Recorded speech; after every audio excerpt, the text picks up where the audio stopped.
Students, today we are going to learn about the fundamental laws in the nature. ठीक है, जो fundamental laws है actual में nature में जब हम लोगों ने देखा कि क्या नेचर किसी पर्टिकुलर रूल रेगुलेशन को फॉलो कर रहा है, तो वहां पे हम लोगों को कुछ ऐसे लॉज मिले हैं जिनके हेल्प से हम लोग फिजिक्स को आसानी से समझ सकते हैं। तो वो फंडामेंटल लॉज को हम लोग देखेंगे। मेनली जो है ये 4 टाइप्स के होते हैं। ठीक है, इनको कंजर्वेशन लॉज भी बोलते हैं। हम लोग लिख सकते हैं conservation laws in the nature.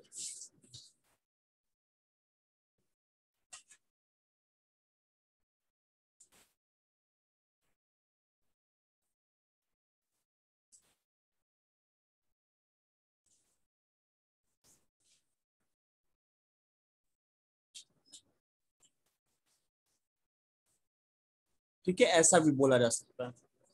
ये मेनली 4 टाइप्स के होते हैं। जैसे फर्स्ट है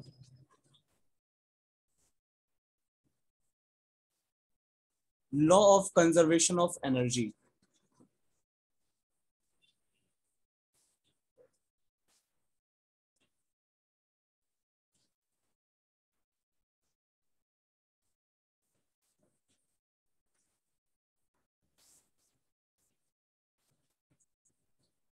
ठीक है, सेकंड है law of conservation of linear momentum.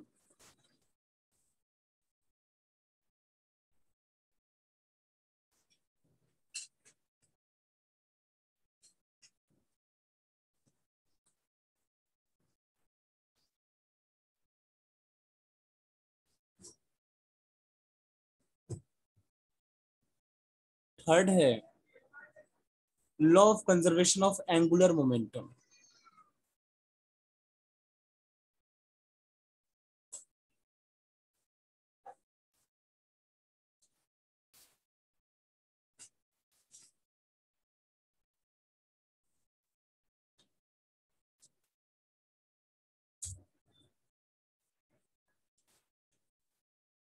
And the fourth is law of conservation of charge.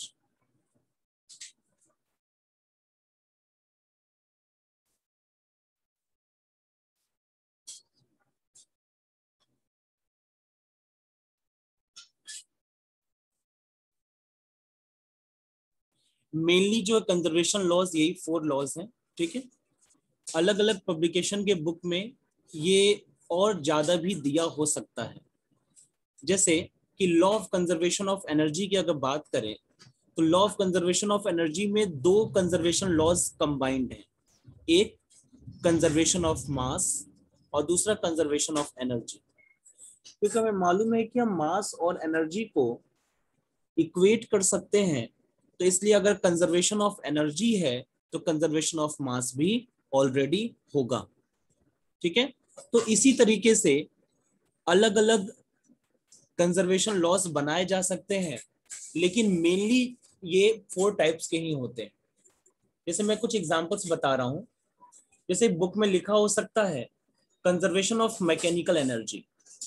जाहिर सी बात है कि sum of kinetic energy plus potential energy is called the mechanical energy. तो मैंने तो ऑल टाइप ऑफ एनर्जी ले लिया ना, तो वो भी इसी लॉ के अंडर में ही। दूसरा है conservation of total energy of isolated system. तो एनर्जी की बात कर रहा है तो वो भी फर्स्ट लॉ के एक अंडर में ही आ जाएगा। थर्ड है conservation of mass plus energy.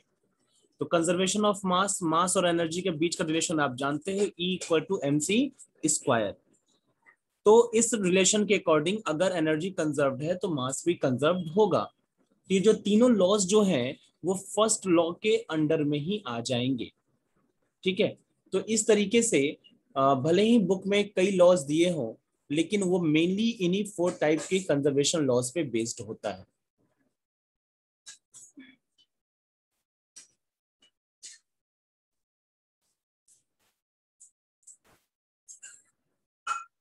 ठीक है, चलिए अब एक एक करके हम लोग इसको समझेंगे। ये सबसे पहला जो है वो है कंजर्वेशन ऑफ एनर्जी। इसको समझा जाए।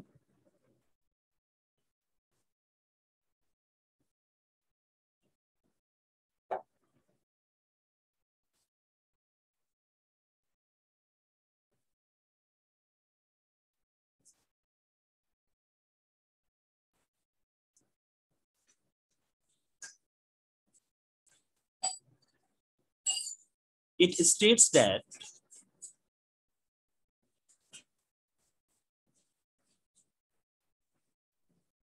Conservation of energy, I hope कि आप पहले से जानते होंगे, energy can not be created, can not be destroyed, but it can be changed from one form of energy to the another form of energy. So you will write, it state that energy neither be created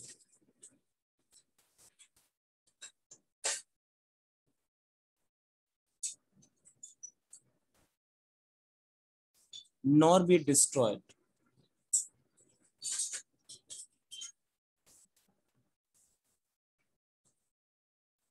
but it can be changed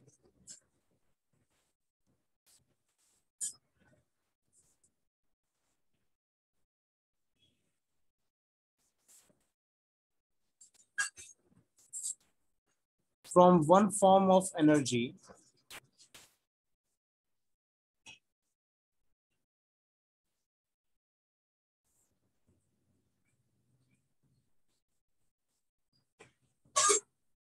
into the another form of energy.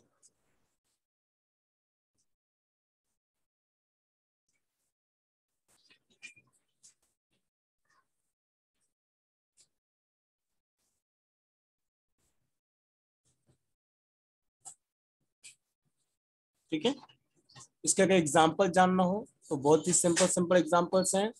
जैसे एक example तो आप यही जान सकते हो, when the body is free falling then its potential energy converts into the kinetic energy. When body is free falling,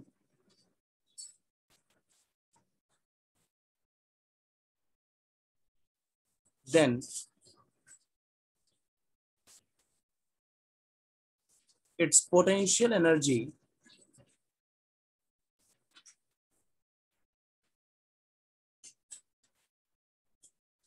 converts into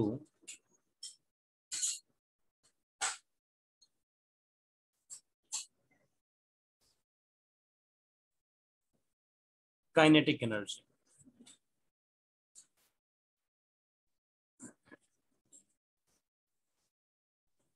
ठीक है, सेकेंड एग्जांपल और भी आप ले सकते हो, like bulb.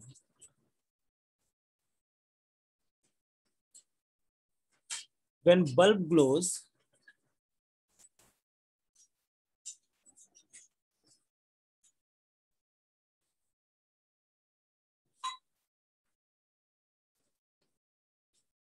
then electrical energy converts into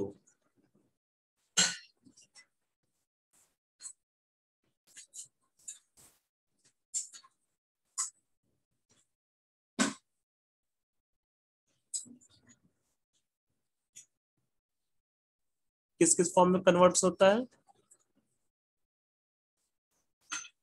into light energy and heat energy. ठीक है, ऐसे ही बहुत ढेर सारे एग्जांपल्स हैं जो आप समझ सकते हैं।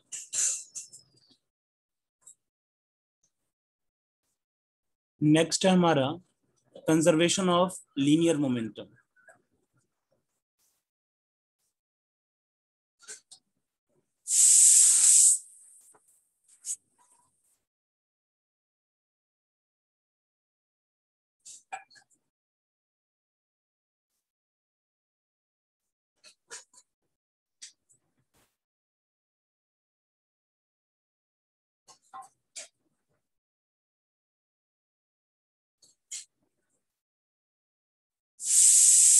ठीक है, ये क्या कहता है, it states that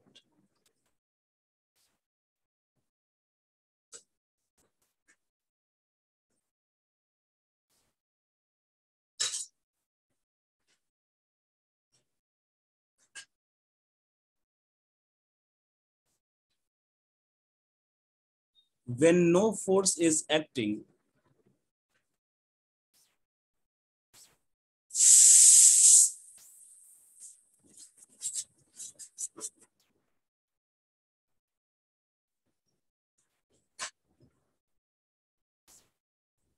when no net force is acting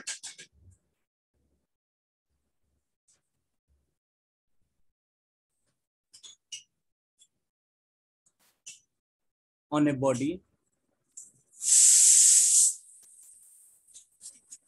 then total linear momentum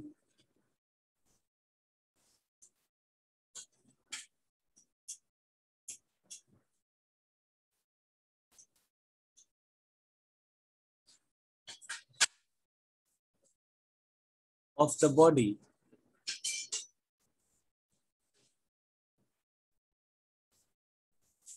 remains constant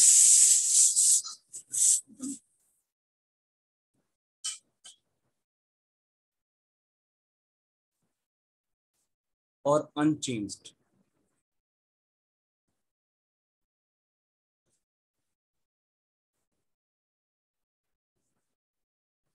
conservation of linear momentum ये बताता है,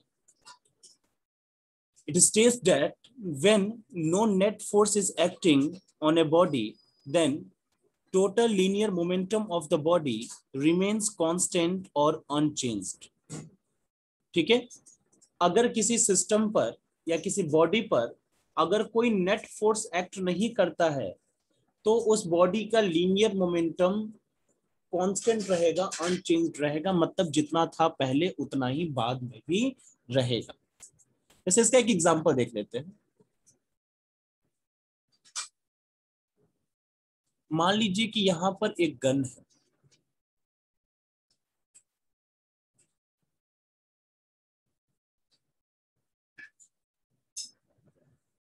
और इसके अंदर एक बुलेट है। बुलेट का मास स्मॉल एम है और गन का मास कैपिटल एम है। ये अभी बुलेट इस गन के अंदर है, यानी कि रेस्ट में है।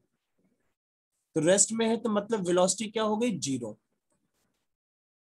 इस हिसाब से मोमेंटम, इनिशियल मोमेंटम कितना हो गया, मास इनटू वेलोसिटी।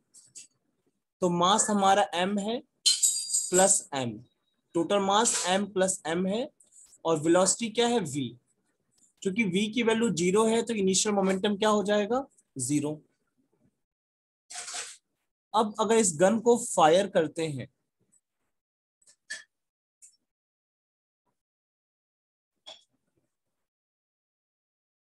तो बुलेट जो है हमारा फॉरवर्ड डायरेक्शन में आगे बढ़ेगा और जो गन है हमारा वो बैकवर्ड डायरेक्शन में आगे की तरफ बढ़ता है, पीछे की तरफ जाता है, मतलब बैकवर्ड डायरेक्शन। तो अब देखिए बुलेट के पास भी कुछ वेलोसिटी है और गन के पास भी कुछ वेलोसिटी है, तो बुलेट का भी कुछ ना कुछ मोमेंटम होगा जिसका डायरेक्शन फॉरवर्ड डायरेक्शन में होगा और गन के पास भी कुछ मोमेंटम होगा और इसका डायरेक्शन बैकवर्ड डायरेक्शन में होगा। इनफैक्ट ये दोनों मोमेंटम जो रहेंगे वो सेम रहेंगे। तो टोटल मोमेंटम कितना हो जाएगा, पी फाइनल पी, और मान लीजिए जो गन का मोमेंटम है ये बैकवर्ड डायरेक्शन में है, इसका डायरेक्शन अपोजिट है, ठीक है। तो अपोजिट की वजह से इसको हम क्या लिख सकते हैं, माइनस साइन लिख सकते हैं, माइनस पी बोल सकते हैं, ठीक है ना। P plus minus P, total momentum कितना हो गया, पी प्लस माइनस पी, यानी कितना आ गया, 0। यानी कि पहले भी मोमेंटम 0 था और अभी भी मोमेंटम क्या है, 0 है। और इसी को लोग बोलते हैं conservation of linear momentum,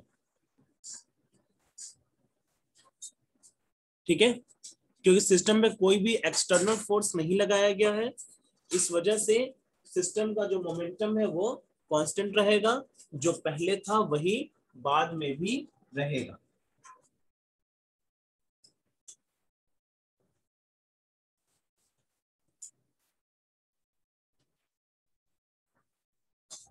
conservation of angular momentum,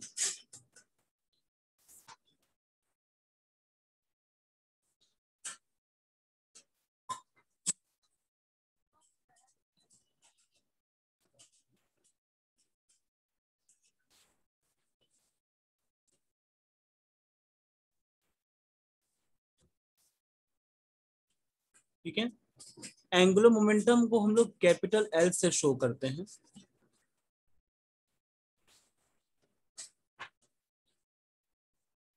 और इसकी भी जो डेफिनेशन है वो लीनियर मोमेंटम के टाइप की हो जाएगी। लीनियर मोमेंटम जैसे कि स्ट्रेट लाइन मोशन में होता है लीनियर मोमेंटम, और जब भी कोई बॉडी किसी कर्व पाथ पे मूव करती है, जैसे सर्कुलर पाथ पे अगर मूव करती है, तो उसमें होता है हमारा एंगुलर मोमेंटम। हम लिख सकते हैं इट स्टेट्स दैट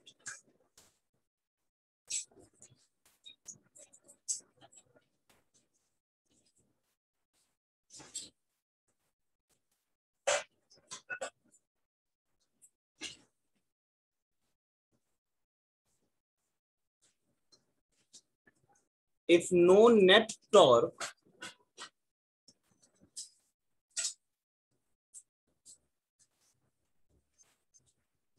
जिस तरीके से लीनियर मोशन में driving force, the driving effect जो होता है वो फोर्स क्रिएट करता है, उसी तरीके से एंगुलर केस मतलब रोटेशन के केस में जो रोटेट करने वाला जो इफेक्ट होता है वो टॉर्क क्रिएट करता है। तो यहाँ हम लोग बोलेंगे it states that if no net torque is acting, torque को हम लोग मोमेंट ऑफ फोर्स भी बोलते हैं,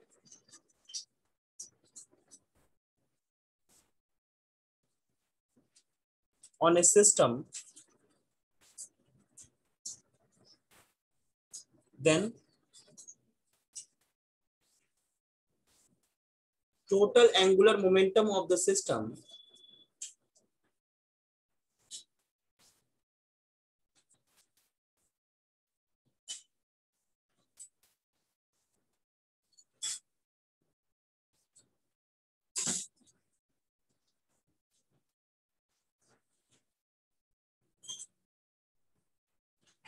is constant।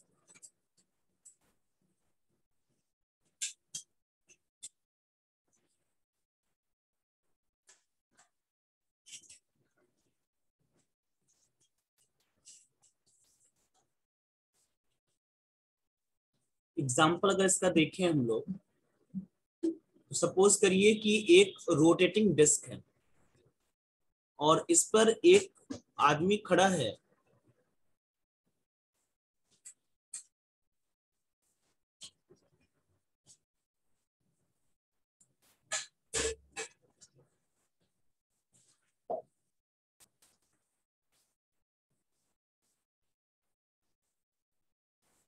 उसके दोनों हाथ में एक बॉल है, हैवी बॉल।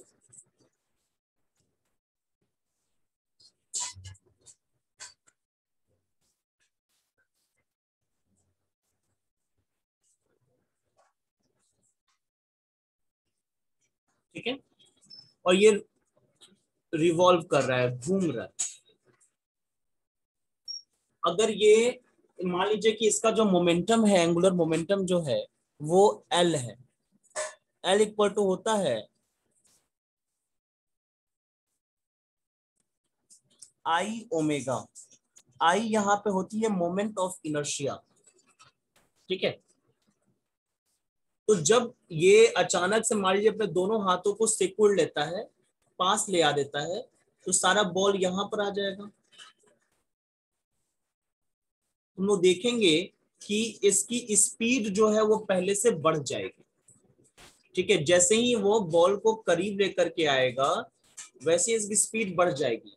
होगा क्या कि जैसे ही ये इसको अपने बॉडी के पास बॉल्स को लेकर के आएगा, इसका इनर्शिया डिक्रीज कर जाएगा, और चूंकि एंगुलर मोमेंटम कांस्टेंट होता है, तो अगर इनर्शिया डिक्रीज करेगा तो एंगुलर वेलोसिटी जो है ये इंक्रीज कर जाएगी, यानी कि बॉडी का जो मोशन होता है वो पहले से ज्यादा हो जाएगा।